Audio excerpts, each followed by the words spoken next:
Hi, everybody. Welcome back to the second segment, episode 203 of Sold with Updike Pugh. I'm Jeff Updike. I'm Weston Pugh, and today in the second segment, we really are going to talk about should I wait to buy a home? I feel like it is the $64,000 question. And if I had what is that called? A crystal ball? Crystal ball. You'd walk different. I would walk different. Interesting. So what we did was we went through and looked online to see what was being discussed out there and see if it kind of matched what we thought. Also was trying to look for some difference of opinions, and we really didn't find that many difference of opinions. So one of the first ones we wanted to pull up was bank rate, because it had some interesting points that we wanted to bring to you and talk to you just a little bit. First of all, one of the big factors is, you're able to start building your equity much faster by making that purchase today as opposed to making it 3 years from now. And in today's market, even if we're not going to see the 15 to 20% appreciation like we've seen over the last several years, but I think we're going to go back to a little bit of more normal market for what DFW has, which is a 4 to 5% average increase in value yearly.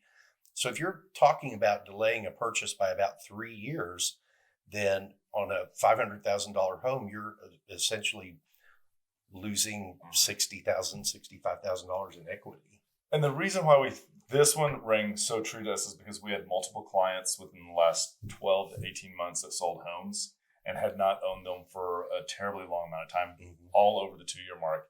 And I'd say all of them turned around and made a really handsome profit on that. And that would not have been there had they had waited, a year to purchase a house. Right. So again, the equity starts the minute you start buying the house. It does. The Forbes article that we also looked at, what I thought was kind of saying the same thing, talking about how in the past, we've seen that 15 to 16% price appreciation, which again, we're not going to see that again for a while.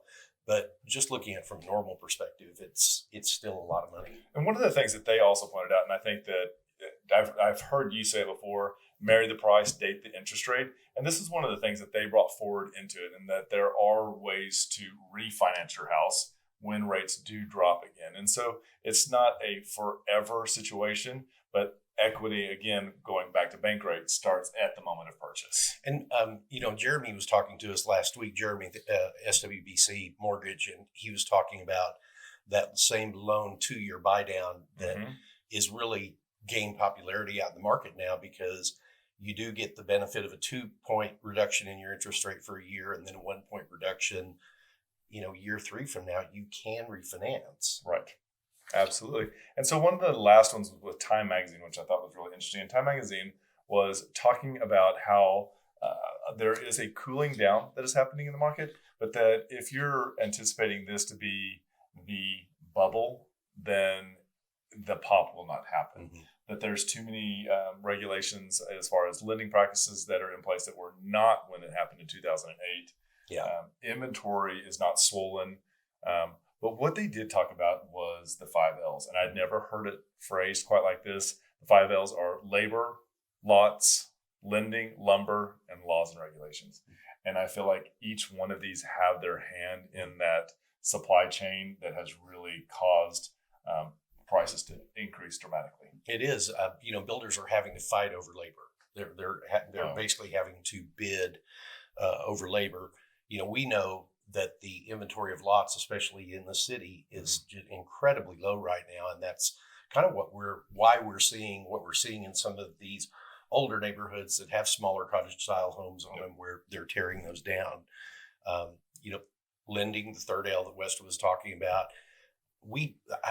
I feel like we need to do a whole segment on like comparing 2008 to 2022, because there are so many differences. And one of the big ones is, back then you could have fogged a mirror yesterday and gotten the loan. You may be dead today, but you fogged it yesterday, they'd still give you the money. Well, the other thing too is that, back then you had a no doc loan. So if your credit score was great, you didn't have to provide docs. In today's world, how many times have we heard of people having the bank call like before closing to verify that you are still employed. Yes. I mean, that is a 180. And so because of this, I think that you look at today's homeowners, and given the fact that they have, what is it, like $27 trillion in equity, you're not going to see these mass fire sales of homes.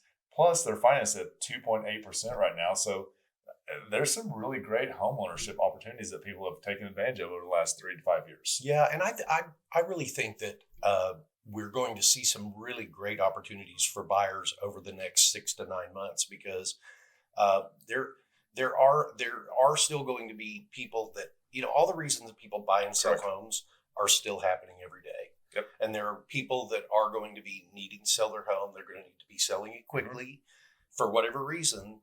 And they're also, I think, going to be realistic in what they see the market value being at that point. Yep.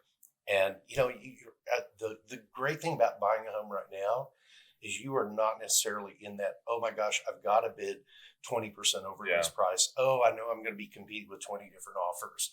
You don't have to wait your option period hardly anymore, Nope. or your inspection. So Or your appraisal.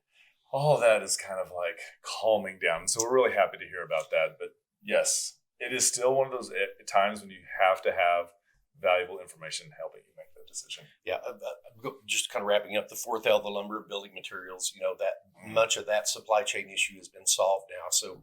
So I think we'll see a calming down of that.